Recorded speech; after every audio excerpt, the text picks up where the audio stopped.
Cogongrass is classified as a federal and state noxious weed, making it illegal to transport plants, seeds, or plant parts within the state or across state lines. Since its introduction into the state in 1912, Cogongrass has spread aggressively through Alabama, Mississippi, and Florida, with some infestations in Georgia, South Carolina, Texas, and Louisiana. Often growing in dense circular patches, Cogongrass stems are indistinct and the sheaths of leaves appear to almost arise directly from the soil. Unlike many grasses that grow in clumps, Cogongrass grows in a more scattered manner. Yet within a patch of it, the individual stems can be densely packed together.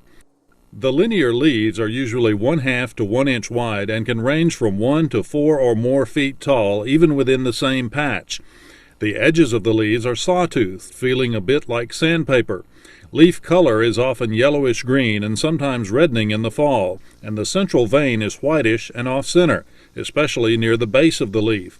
After a freeze, the leaves will usually turn brown, but the dense thatch will remain standing. Cogongrass flowers and seeds occur on a spike or head that is 2 to 8 inches in length and silvery white in color.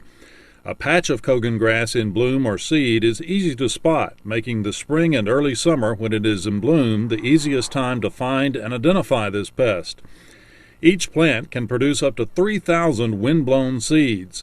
Johnson grass and several other grasses, which are sometimes confused with Cogongrass, have different-looking flower spikes and bloom during the summer or early fall.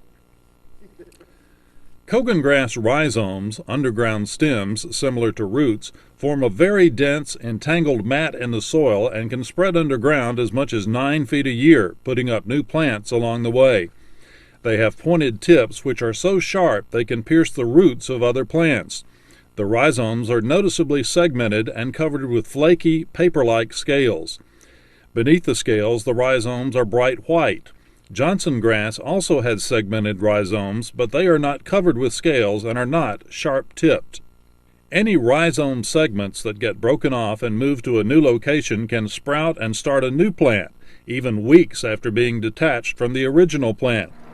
It is through hitchhiking around the state, attached to skidders, fire plows, road graders, mowers, food plot equipment, and other forest and road maintenance vehicles and equipment, that Cogongrass is spreading so quickly.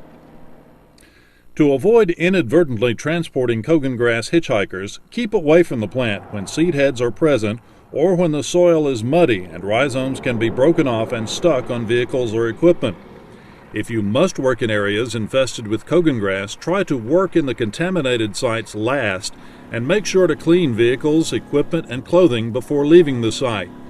It is also good practice to require that any off-site forest management equipment coming onto your property be cleaned prior to entering the site. Cleaning vehicles and equipment in the field may be challenging, but it is necessary to slow the spread of Cogongrass and to avoid breaking the law. To report a Cogongrass location or for information on treatment, contact one of the following agencies: